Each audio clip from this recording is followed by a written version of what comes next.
Cette année, petite émotion supplémentaire à la remise à l'eau de Gitana 16, parce qu'on a pris quelques choix architecturaux durant ce chantier d'hiver, modifier un peu la stabilité du bateau.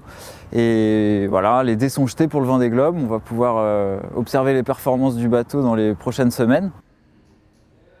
À l'instar du Multi 70 Edmond de Rothschild, Gitana 16 a retrouvé son élément. Les membres du bureau d'études également.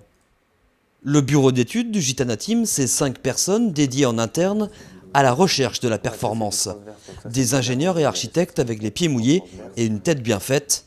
Une cellule pensante unique en son genre. Le bureau d'études interne, il permet de gagner en réactivité, mais il permet aussi de gagner en performance et en personnalisation du bateau, parce que le fait que qu'on soit au plus près des considérations de Sébastien Josse et qu'on soit aussi tous des navigants, ça nous permet d'aller un petit peu plus loin dans le développement des solutions techniques par rapport à ce que peuvent proposer les architectes d'une manière standard.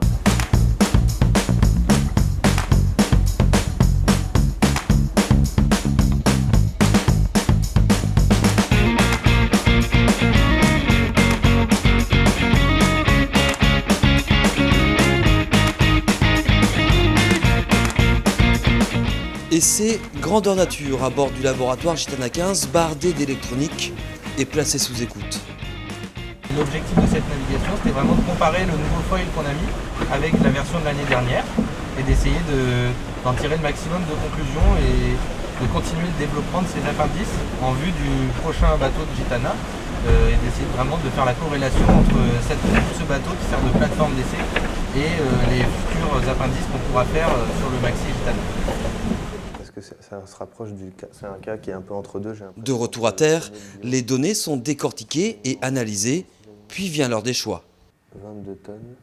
Notre rôle, c'est d'apporter notre patte, notre touche en interne à chaque bateau. Donc de prendre les plans des architectes et les pièces qui ont été dessinées et de les rechanger un peu à notre sauce et d'y apporter notre touche interne vraiment. Ce qu'il te faut pour hooker et la charge pour pas déhooker, t'es un peu short, t'es limite quoi.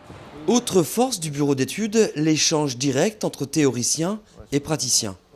Des fois, on se fait des belles surprises. Les doigts, ça passe pas pour reprendre la pièce ou ça va être compliqué de se centrer pour faire un perçage.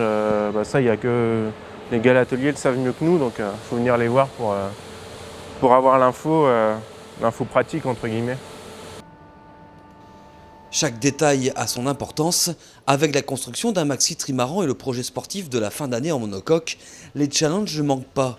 De l'acquis aux appendices, rien n'est laissé au hasard. Ce jour-là, fraîchement arrivés d'Italie, les foils de dernière génération du 60 pieds passent un scanner. Grâce à la tomographie, on étudie les différences de densité du matériau scanné et on recherche des présences de porosité, des présences d'air aux interfaces de collage notamment ou même au sein du barreau structurel. Analyse en cours. Primordiaux sur les bateaux derniers nés, les foils sont des appendices qui permettent à un monocoque de se sustenter sur l'eau et à un multicoque de voler.